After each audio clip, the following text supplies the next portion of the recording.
Itu kita kayak gitu. Padahal ilmu ini loh, ilmu yang membuat kita sukses dunia dan membuat kita berhasil akhirat. Kalau ilmu umum bagus, tapi buat dunia aja. Dunia aja bagus, habis dengan meninggalnya umur kita, selesai. Selesai dengan meninggalnya umur kita, ilmu umum tuh habis manfaatnya, beres. Tapi kalau ilmu akhirat nggak akan berhenti manfaatnya sampai kita menghadap Allah Subhanahu wa ta'ala. Ingat, ketika belajar atau kita mau menyuruh anak kita belajar ilmu, ingat dulu tujuan anak kita hidup di dunia, tujuan kita dan tujuan semua makhluk hidup di dunia ini tiada lain kecuali untuk menyembah Allah. Wa ma khalaqtul jinna wal insa illa liya'budun. Jadi kita wajib belajar ilmu cara menyembah Allah dengan benar.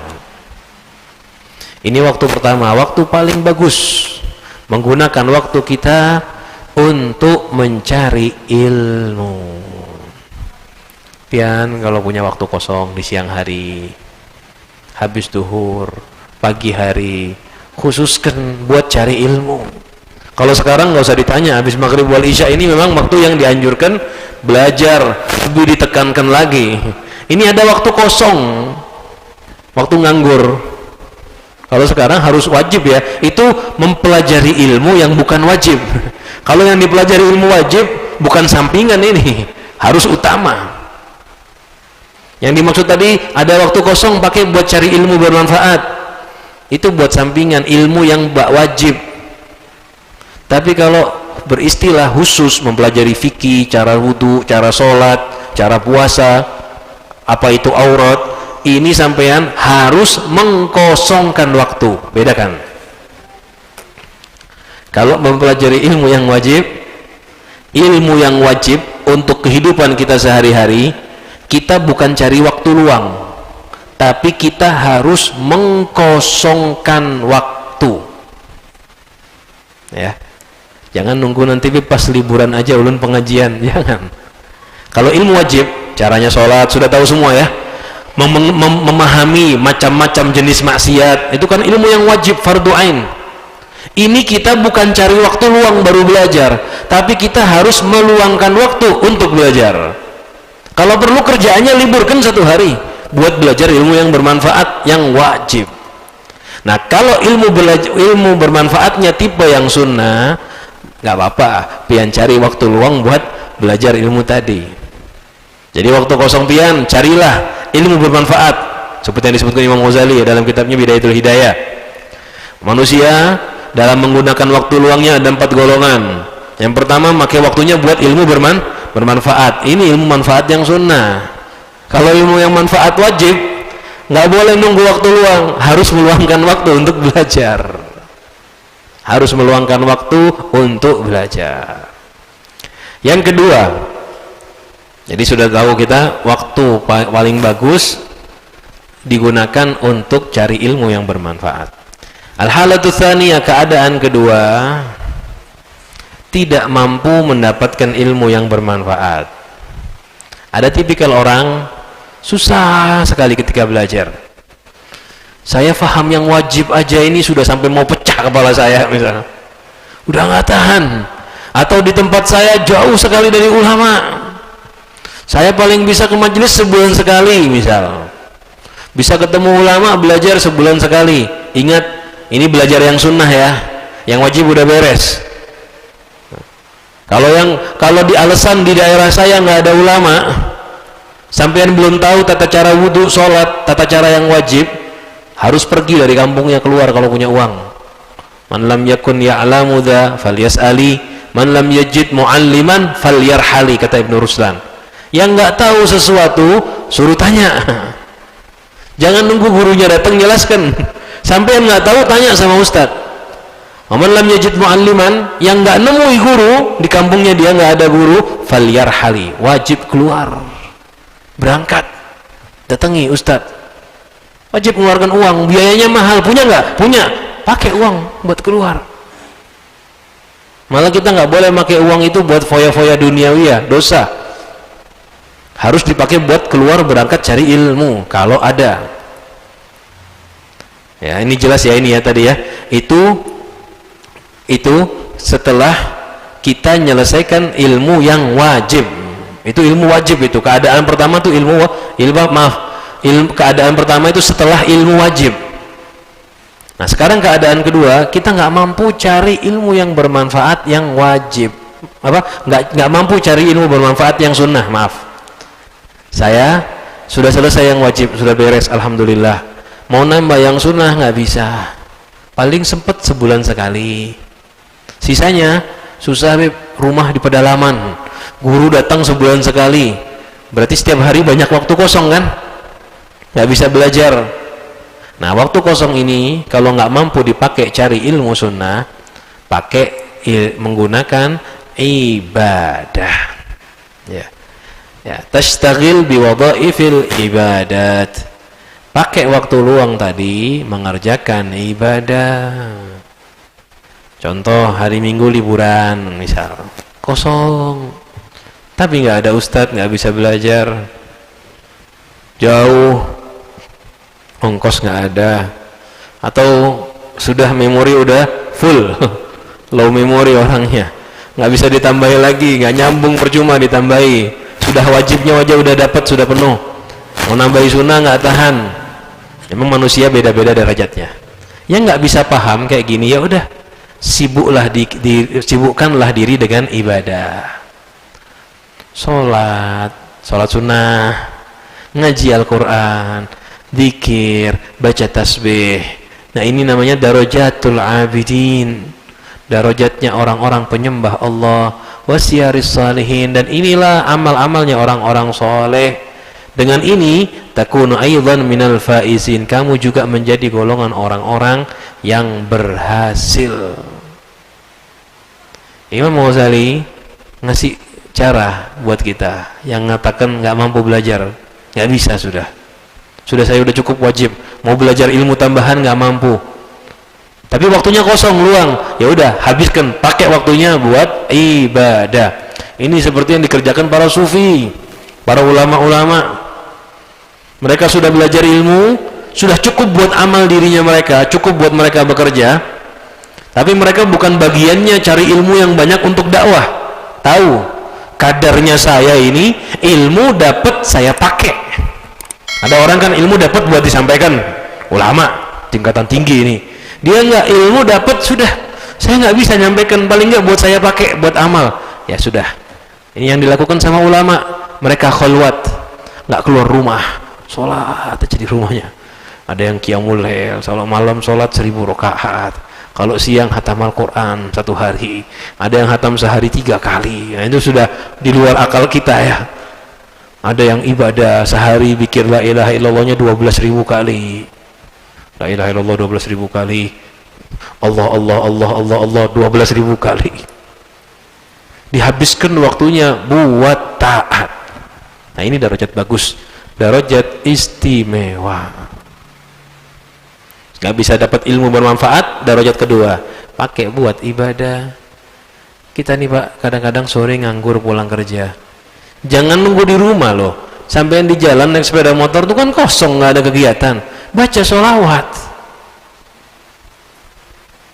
Kalau memang nggak bisa ngaji, kan ada posisi keadaan nggak bisa ngaji, nggak bisa baca Al-Quran, dikiran rasa nggak nyaman, ya sholawatan.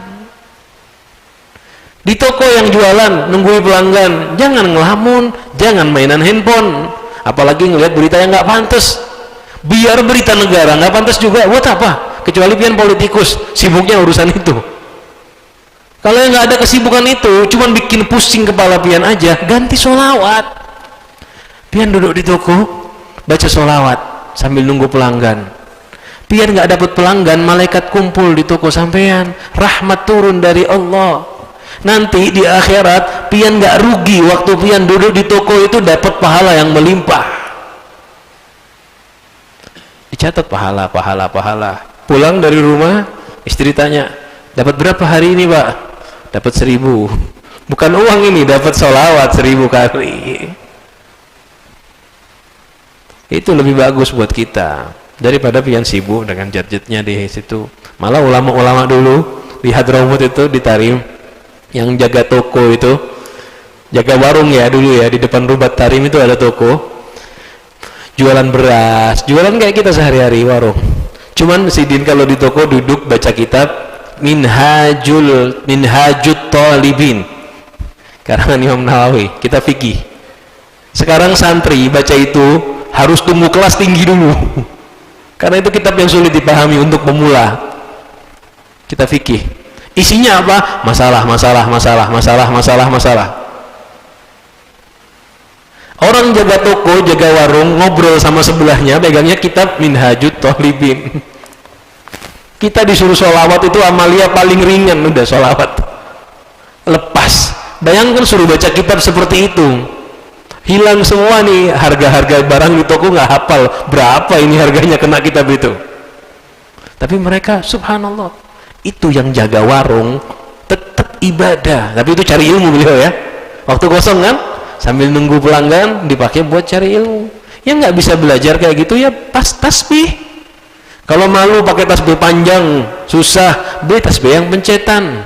Dan jangan malu sebetulnya. Justru kalau pian memulai di pasar, yang jualan di pasar sendirian bawa tasbih, kalau banyak, kalau bisa bawanya enggak yang isi 10.000 tasbihnya yang besar, biar teman-temannya ngelihat. Bukan buat ria, bukan. Nanti besok mereka mencontoh bawa tasbih juga. Pakai tasbih. Melihat tipian lewat tasbihan. Oh. Enak. Besok sebelahnya tasbihan. Dan ingat, selain ibadah itu ada yang lebih penting, tutup aurat. Nah, tutup aurat, muamalahnya dikerjakan, adab-adab syariat dalam jual beli dikerjakan. Itu kita mengisi waktu kosong kita dengan ibadah. Jalan dari toko pulang ke rumah naik kendaraan, berapa menit pian naik kendaraan dari warung pian ke rumah yang jualan, dari sawahnya, dari kantornya 10 menit.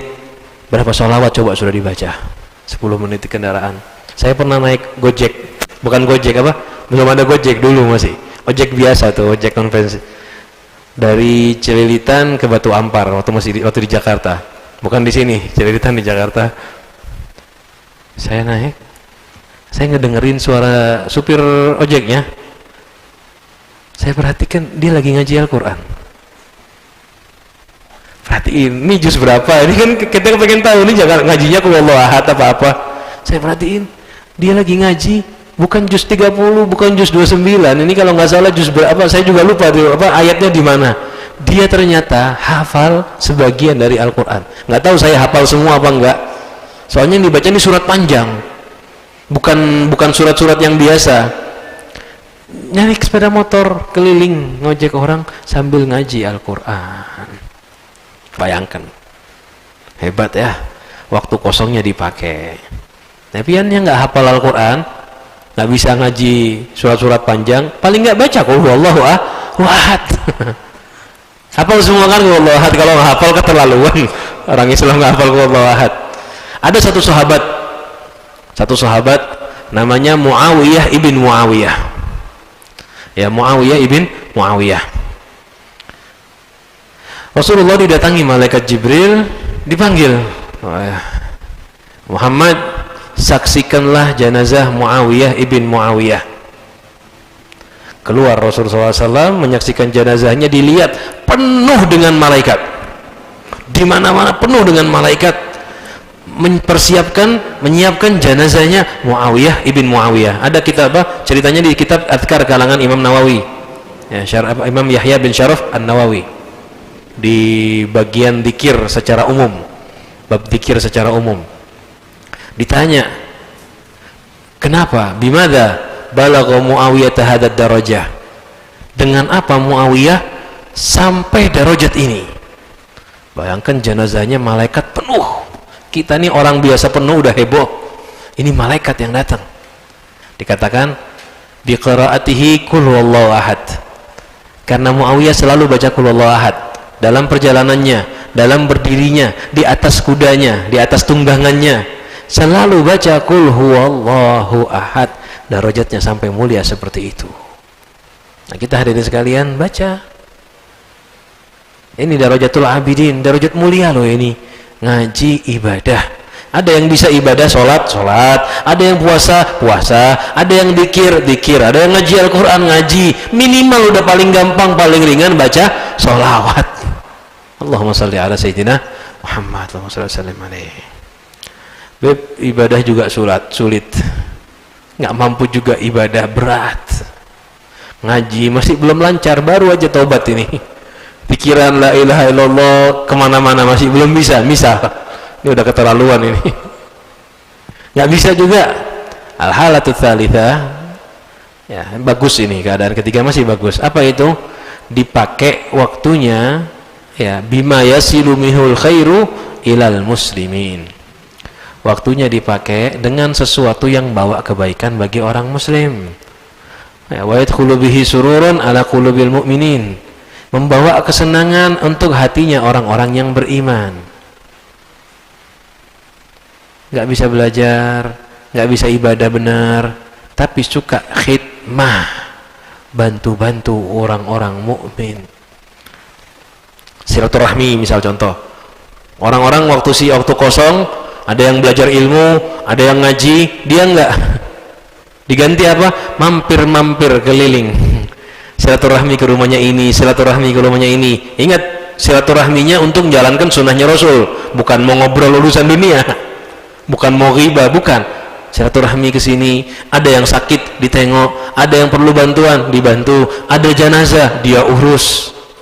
Ada kan orang ahli sosial kayak gini, setiap ada musibah selalu ada dia, selalu nolong. Setiap ada orang perlu bantuan selalu datang dia. Nah, ini menggunakan waktunya untuk khidmah bagi mukminin secara umum, apalagi kepada para sholihin, para waliullah, para ulama, habis waktunya buat khidmah. Nah, ini darajat istimewa.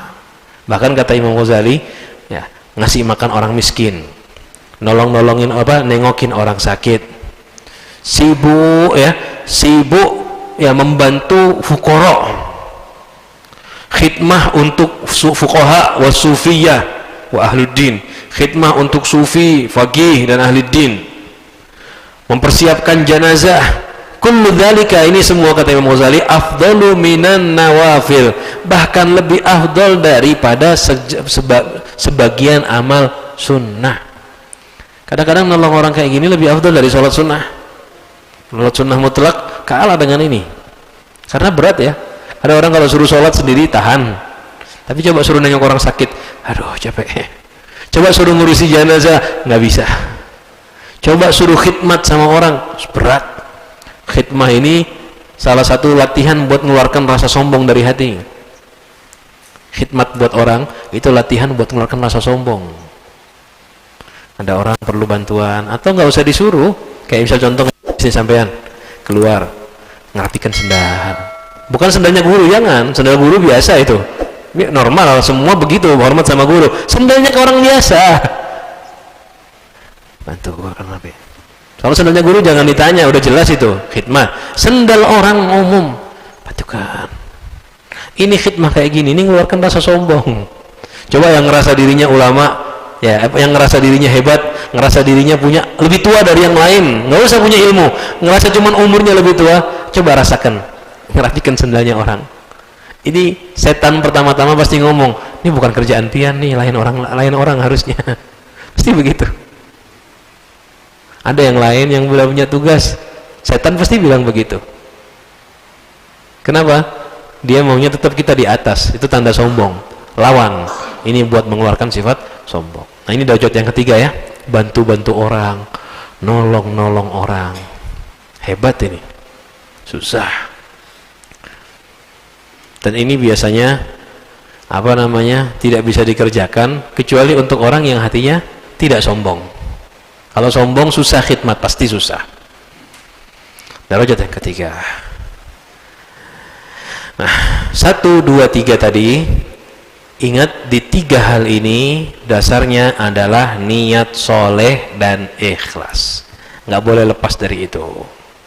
Kalau nggak ada niat soleh, ilmu bermanfaat nggak berguna, nggak mungkin jadi manfaat ilmunya. Kalau nggak ada niat soleh, ibadah juga nggak akan ada manfaatnya. Kalau nggak ada niat soleh dan ikhlas, sosial kita juga nggak akan berguna di akhirat. Lalu yang keempat, kalau nggak bisa 3 hal tadi, darajat yang keempat kata Imam Ghazali, an la taqwa ala dalika, kamu nggak mampu, ilmu nggak mampu, ibadah sunnah juga nggak mampu, sosial sunnah juga nggak bisa. Apa yang dikerjakan?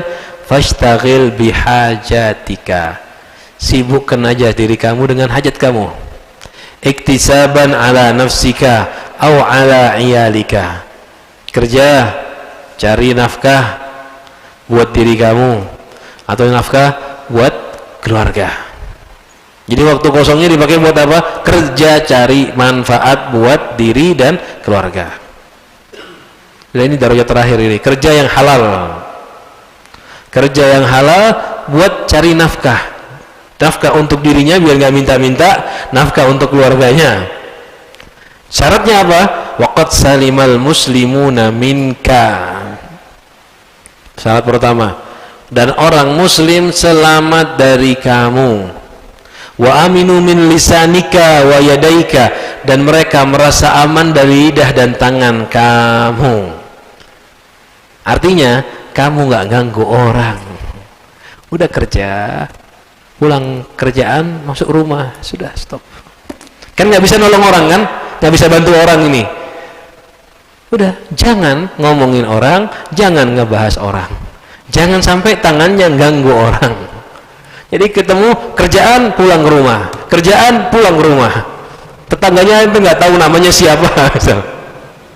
Yang penting aman, nggak ganggu orang. Ini sekarang nih bukan darajat ada keistimewaan, bukan. Cuman darajat aman. Ini yang keempat, ini keadaan orang yang selamat. Jadi yang pertama tidak ganggu orang, dan wasalimalaka dinuka in lam tartakib ma'siyatan, dan kamu juga harus aman agamanya. Kenapa? Jangan mengerjakan maksiat, jangan mengerjakan maksiat.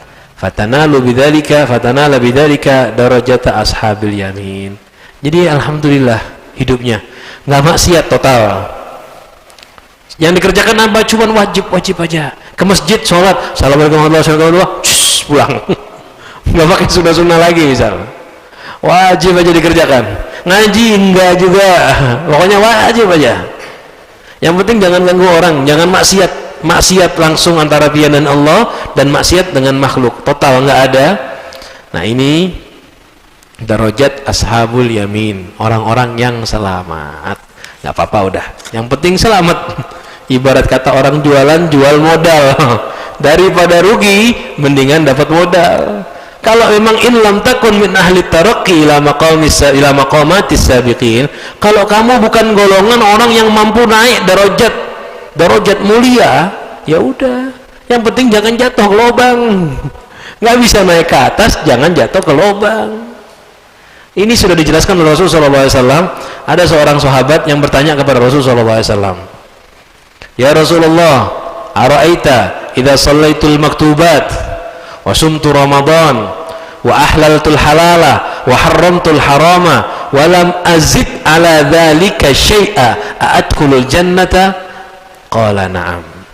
Ya Rasulullah, bagaimana menurutmu jika aku sholat wajib, lalu aku puasa Ramadan, aku menghalalkan yang haram, artinya menghalalkan yang halal, memakan yang halal, mengerjakan yang halal yang diyakini kehalalannya, mengharamkan yang haram, menjauhi hal yang haram. Walam azid ala dzalika syai'a, tidak aku tambah lagi ya Allah, ya Rasulullah. Cuman sholat puasa aja udah. Zakat, dia orang miskin, nggak wajib zakat. Haji, saat dia bertanya belum wajib haji. Saat dia bertanya belum wajib haji. Sudah itu aja. Sholat wajib, puasa Ramadan, udah. Yang haram ditinggalkan, yang halal dikerjakan. Ya cuman kalimat haram ditinggalkan, halal dikerjakan ini banyak. Karena haram macam-macam. Itu walam azid ala dzalika syai'an, enggak ditambah lagi ya Rasulullah. A'adkhulul jannah, apakah aku masuk surga ya Rasulullah? Qala na'am. Rasulullah mengatakan iya, masuk surga. Masuk surga. Pian cuma sholat wajib, puasa wajib, tapi syarat nggak boleh ada maksiat, ganggu orang lain nggak boleh, total harus 0%. Kalau ada 0, sekian maksiat nggak bisa ini, harus 0% total nggak ada maksiatnya.